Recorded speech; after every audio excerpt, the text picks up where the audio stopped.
Everyone. तो स्वागत है आपके अपने YouTube channel the extra man में। और आज हमारा मैथ का एक न्यू चैप्टर स्टार्ट होने वाला है जिसका नाम है सिंपल इंटरेस्ट, या फिर जिसे हम हिंदी में बोलते हैं साधारण ब्याज। क्या बोलते हैं इसे? साधारण ब्याज बोलते हैं। और यहाँ पे हम इसका इंट्रोडक्शन करेंगे, ये जानेंगे कि साधारण ब्याज क्या होता है और ये चैप्टर जो कितना इम्पोर्टेंट है हम ये भी जानेंगे। तो चलिए वीडियो को शुरू करते हैं। वीडियो को बिल्कुल भी स्किप ना करिएगा, हो सके तो बाकी सभी लोगों तक शेयर करिए जिससे कि सभी को पता चले इस चैनल के बारे में और अपनी तैयारी बहुत अच्छे से कर सकें। तो चलिए शुरू करते हैं। तो सबसे पहले हम शुरू करते हैं इनके कुछ जो टर्म्स हैं हमारे, उन टर्म्स के बारे में जान लेते हैं कि वो टर्म्स कौन कौन से हैं और उनका यूज क्या है। तो सबसे पहला आपका है प्रिंसिपल। तो प्रिंसिपल किसे कहा जाता है? प्रिंसिपल को हम शॉर्ट में पी से, कैपिटल पी से रिप्रेजेंट करते हैं और इसे हिंदी में हम बोलते हैं मूलधन। क्या बोलते हैं? मूलधन।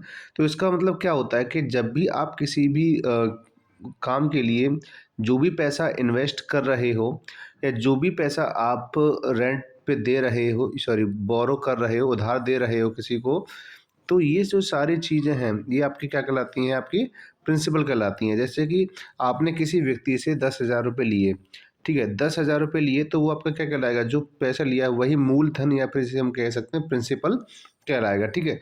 वहीं हम दूसरी तरफ बात करें किसके बारे में? हम बात करते हैं रेट के बारे में। रेट क्या होता है कि जब आप किसी, जैसे कि आपने 10,000 रुपीज़ लिए थे आपने किसी से 10,000, तो आपको एज ए फ्री तो देगा नहीं। रेट का मतलब हिंदी में क्या होता है? इसे बोलते हैं दर। क्या बोलते हैं इसे? दर बोलते हैं।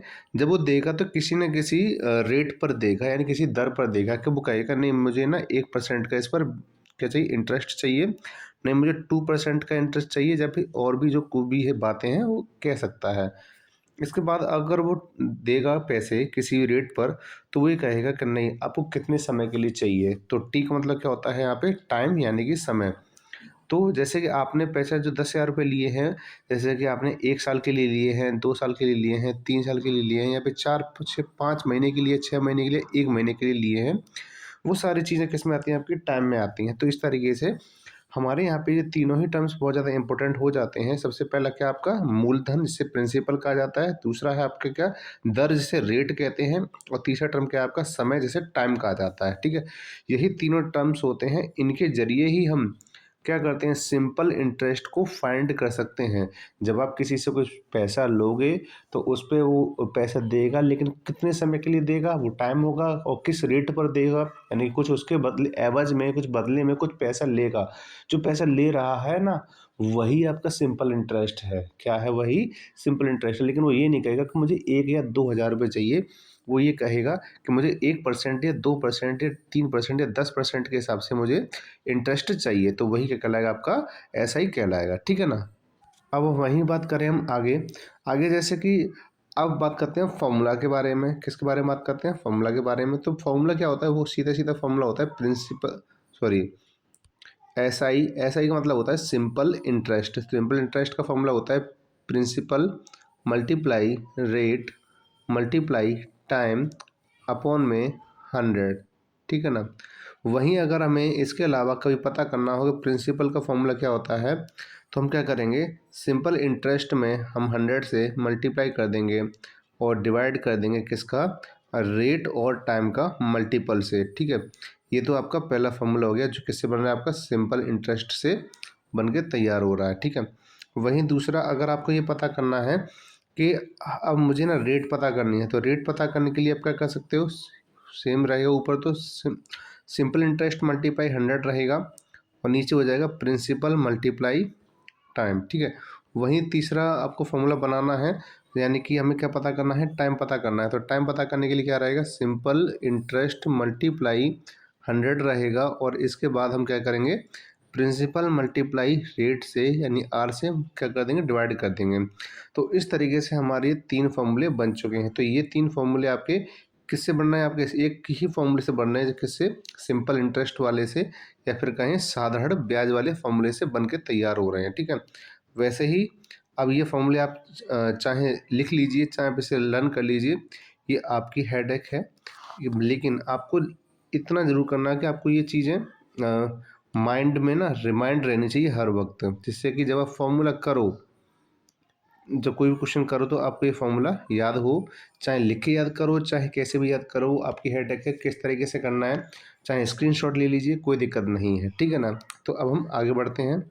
इसके बाद हम बात करें, एक क्वेश्चन लेते हैं। जैसे कि मान लेते हैं कि एक व्यक्ति ने कुछ पैसे लिए, जैसे मान लीजिए कि उसने 2000 रुपीज़ किसी से उधार लिए हैं, ठीक है।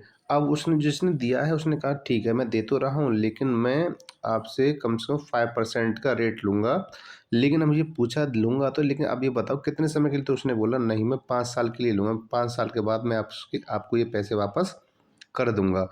तो भाई सिंपल सी बात है, अब मुझे यहाँ पे किसकी ज़रूरत होगी, अब मुझे यहाँ पे ज़रूरत होगी एसआई की। मुझे एसआई ही निकालना है, यानी सिंपल इंटरेस्ट निकालना है, यानी क्या क्या निकालना है, साधारण ब्याज निकालना है। तो एसआई का सीधा फॉर्मूला क्या होता है, वो होता है principal multiply rate multiply time और डिवाइडेड बाई क्या होता है आपका 100 होता है। तो प्रिंसिपल यहाँ पे कितना दे रखा है, 2000 रुपये दे रखा है, 2000 रुपीज़ दे रखा है। रेट कितना दे रखा है आपका 5% का दे रखा है, और टाइम भी 5 ईयर्स का ही दे रखा है, ठीक है ना। इसके बाद 100 से क्या करना है, डिवाइड करना है। तो 2 जीरो से ये 2 जीरो कट गए, हमारे पास क्या बचा, 20 यहाँ से बचा, और पचम 25 यानी 5 5 जा 25 यहाँ पे हो गया।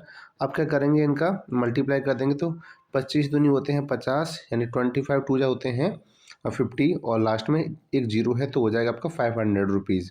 तो इस तरीके से जो ऐसा ही मिला है, यानी कि 5 साल बाद उसको 2000 रुपये तो देने पड़ेंगे, लेकिन 2000 रुपये के साथ साथ उसे ये 500 रुपये एक्स्ट्रा देने पड़ेंगे। यही क्या कहलाता है, हमारा सिंपल इंटरेस्ट या फिर साधारण ब्याज कहलाता है, ठीक है ना। तो इस तरीके से हम क्वेश्चन को सॉल्व करते हैं। अब आगे बात करते हैं, जैसे मान लीजिए कि प्रिंसिपल जो दिया गया है, यानी कि जो मूलधन जो दिया गया है वो आपका 1250 रुपीज़ है। वहीं रेट जो बोली गई है वो क्या है आपका 1.5% का रेट दे रखा है, और वहीं टाइम जो दे रखा है वो आपका कितना दे रखा है, 10 ईयर्स का दे रखा है। कितना दे रखा है, 10 ईयर्स का दे रखा है। तो अब हमें क्या निकालना है यहाँ पे, ऐसा ही निकालना है। क्या निकालना है, ऐसा ही निकालना है। तो हम सिंपली क्या करेंगे, हम फॉर्मूला लगाएंगे किसका, एस आई का। तो एस आई इक्वल टू क्या होता है, एस आई इक्वल टू होता है PRT अपॉन में 100। P यानी प्रिंसिपल, R यानी कि रेट, और T यानी कि टाइम। तो प्रिंसिपल कितना है 1250 यानी 1250 है। रेट कितनी है 1.5 है, यानी कि 1.5 है। टाइम कितना है 10 वर्ष का, यानी कि 10 ईयर्स का है, और इसके बाद हम 100 से डिवाइड कर देंगे। तो देखिए 1 2 जीरो कट गए, हमारे पास क्या बचा 125 बचा, और मल्टीप्लाई क्या है 1.5 है। इससे हम क्या कर देंगे, मल्टीप्लाई कर देंगे। तो जब आप इनका मल्टीप्लाई करोगे, ठीक है ना, मल्टीप्लाई करने पे कितना आएगा 1875 आंसर आ जाएगा। लेकिन यहाँ पे एक डिजिट पहले पॉइंट है तो यहाँ भी एक डिजिट पहले पॉइंट लग जाएगा, और यही हमारा क्या होगा, इंटरेस्ट होगा। यानी कि चाहे वो डेसिमल वैल्यूज हों, चाहे आपके वो फ्रैक्शनल नंबर हों, हम किसी भी टाइप के क्वेश्चन को सेम प्रोसेस से ही सॉल्व करेंगे। तो इसका मतलब ये हो कि यहाँ पे जो हमने निकाला है वो क्या निकला है, ये हमारा ऐसा ही निकल के आया है। और इसका मतलब ये हुआ कि अगर मैं 1250 यानी 1250 रुपीज़ किसी से उधार लेता हूँ 1.5% के रेट पर 10 ईयर्स के लिए, 10 साल के लिए, तो मुझे 10 साल बाद यानी आफ्टर 10 ईयर्स मुझे 1250 यानी 1250 तो देने पड़ेंगे, लेकिन इसके साथ साथ ही मुझे सिंपल इंटरेस्ट के तौर पे 187.5 रुपीज़ यानी 187.5 रुपये मुझे एक्स्ट्रा और देने पड़ेंगे। यही क्या कहलाता है, आपका ऐसा ही कहलाता है। अब अगली जो वीडियो आएगी इस पे हम क्या करेंगे, डिफरेंट टाइप के क्वेश्चंस करेंगे। सबसे पहले क्या करेंगे, हम इजी क्वेश्चन करेंगे। इजी के बाद हमारा लेवल रहेगा मॉडरेट का, और मॉडरेट के बाद फिर हम करेंगे जो थोड़े से हार्ड लेवल के क्वेश्चन होंगे, ठीक है ना, जो आपके एग्जाम में। और ये देखो ऐसा नहीं है कि सिर्फ इसलिए कि आपके सैनिक स्कूल के लिए ही हैं।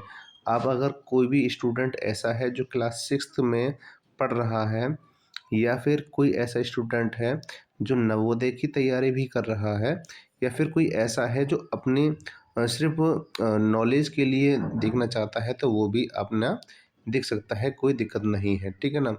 बट यहाँ पे बहुत ज़्यादा हाई स्टैंडर्ड नहीं है, जैसे कि 9th 10th 11th 12th का, या फिर किसी कंपटीशन लेवल का मैथमेटिक्स नहीं है। तो थोड़ा सा देख के चलें, ठीक है ना। लेकिन आपके जो मैंने जो बताया है जिस टाइप से सैनिक स्कूल के लिए, जो भी इस क्लास में पढ़ रहे हैं उनके लिए, नवोदय की तैयारी करने वाले बच्चों के लिए भी, और अपनी नॉलेज को गेन करना चाहते हैं जो बेसिक लेवल पर, उनके लिए भी ये सारी वीडियो काफ़ी हेल्पफुल साबित हो सकती हैं। तो मिलते हैं नेक्स्ट वीडियो में, तब तक के लिए खुश रहिए, पढ़ते रहिए और स्वस्थ रहिए।